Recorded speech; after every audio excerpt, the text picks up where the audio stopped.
Um, sympathize with you. That's right. I have some kind of a computer glitch, which we have no time to fiddle with. So if it's all right with you, Michael, I'll just begin. Would that be acceptable? That would be perfect. Thank you, Tim. Super.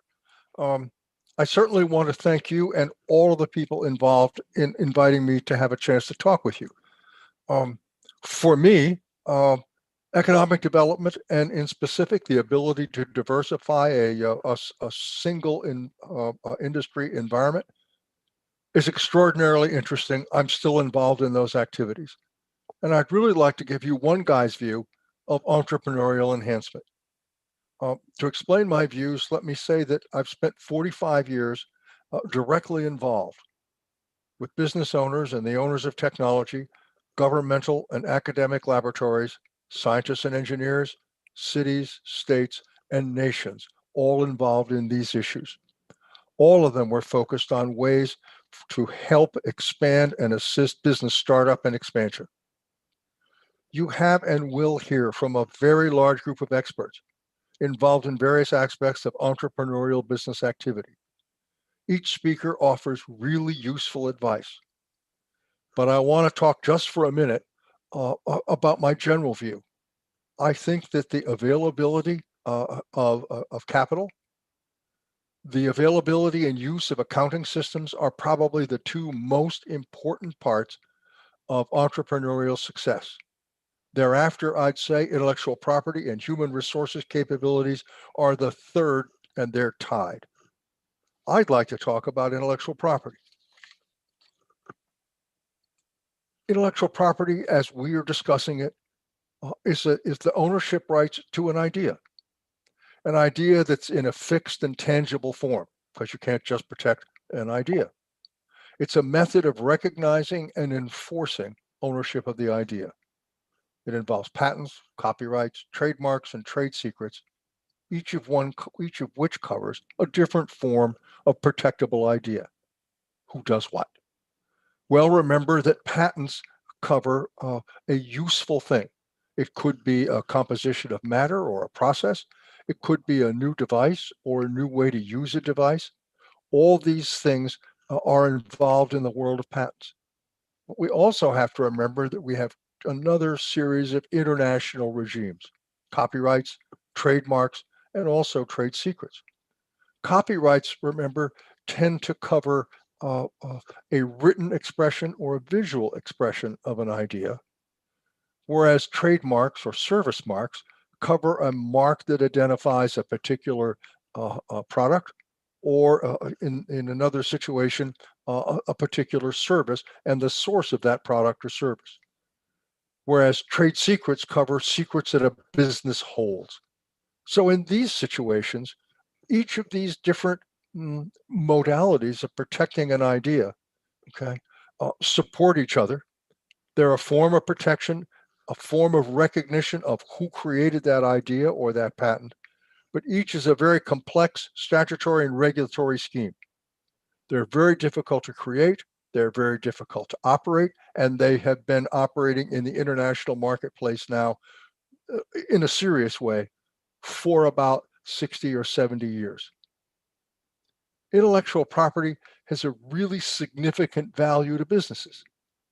When I was a young man, long ago, the value of a business was 70 to 80% contained in buildings, machinery, equipment, product, and raw materials, or of course, work in progress. And that's how the nation, bankers, and others, the stock market, valued a business. Today, beyond 70 and almost into 80% of the value of a business in each of those markets, from a banker's perspective or a stockholder's perspective, involves intangibles, a big part of which is intellectual property. So the value of patents, the value of copyrights, of trade secrets, and also of marks of each kind become more and more valuable from a valuation perspective, but they equally become valuable from a competitive perspective. Not only are they a great way to help a business from a value perspective, but also to fend off those who might be trying to sell into that same market.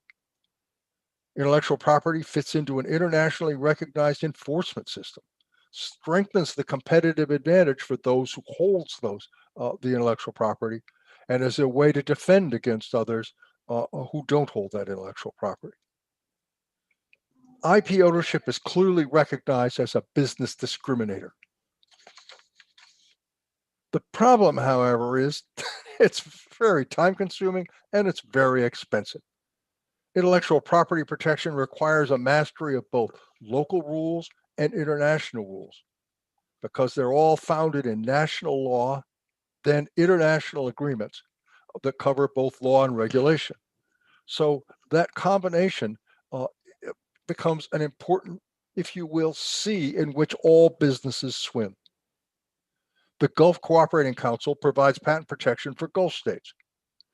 But for market protection beyond that marketplace, a business in the Gulf states must look to the patent cooperation treaty agreements to be able to protect their invention, their copyright, their mark, or their trade secret in other markets. So a working knowledge of all of these various national, international rules and regulations, and of course, court decisions, is very expensive to obtain and very expensive to maintain.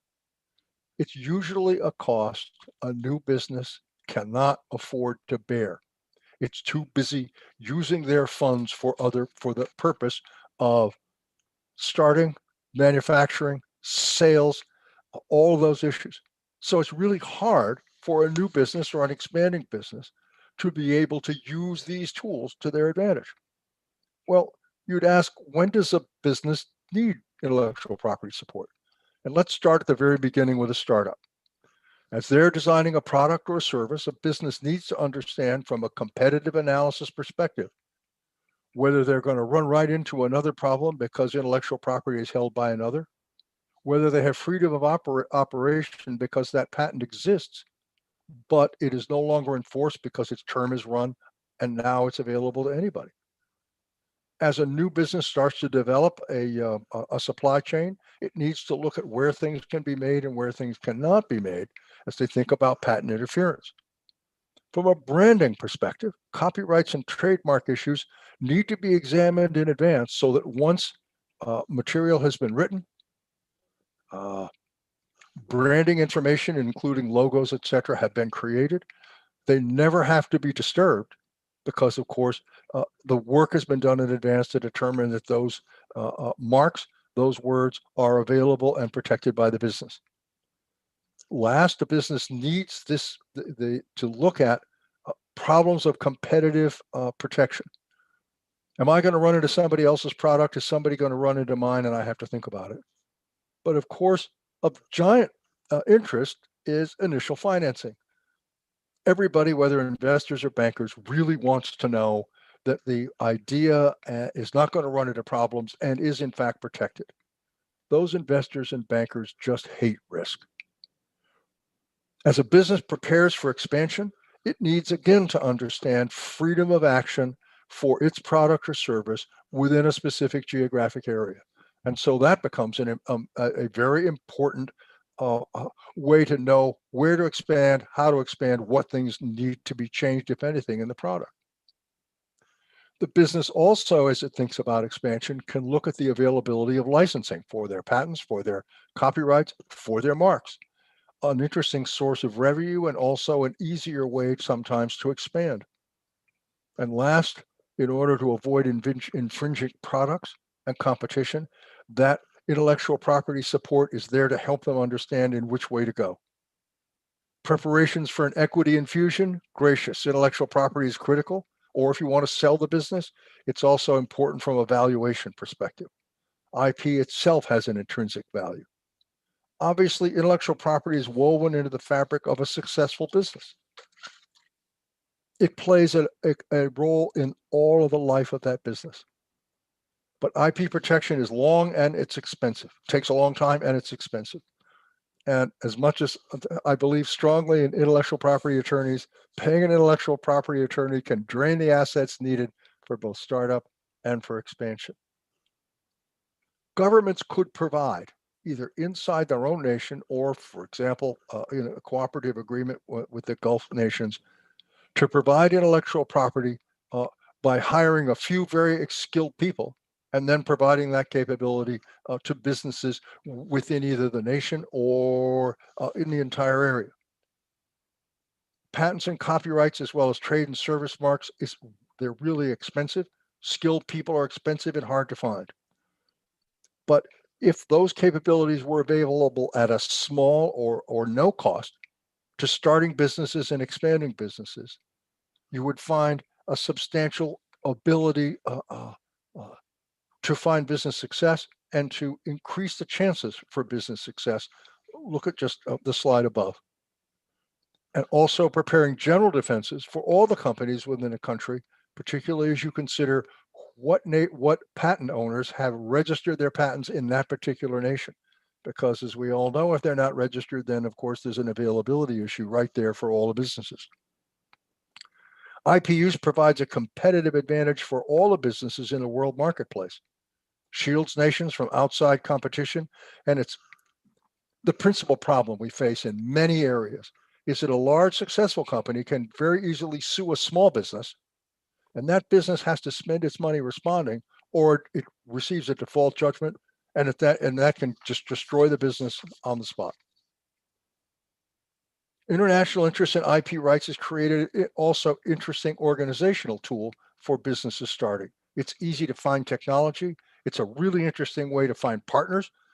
It's an interesting way for companies to strengthen their own capability. Similarly, a nation's IP portfolio attracts lenders and investors. It attracts talented employees, and it's a way to help local citizens retain opportunity and keep graduates at home. So consider an area-wide IP assistance or a nationwide IP assistance program to reduce the cost of IP protection, expand its use, and strengthen the entrepreneurial environment within a particular region. Michael, I want to thank you for the opportunity. I'm sorry that all you can do is see my old face, which is of course no help at all, but I'll be happy to take any questions now or in our roundtable. Thank you. Well, thank you very much, Tim. That's a very, very interesting talk. And, you know, it's true. Entrepreneurs, which are short of resources for every area, typically intellectual property is not at the top of their list. And eventually, as you say, it could cause problems.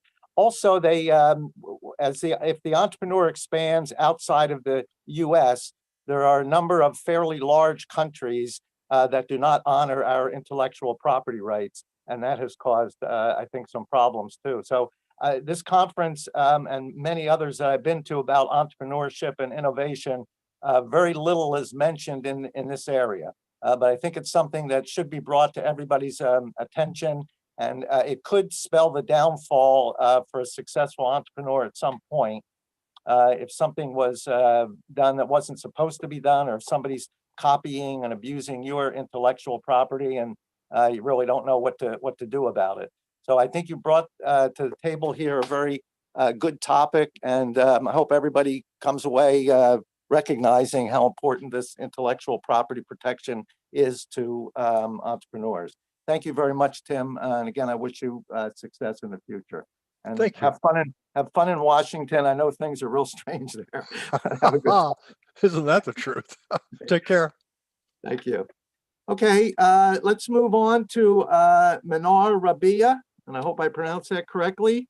It's the SME Development Director, Ministry of Industry, Commerce, and Tourism in Bahrain. Is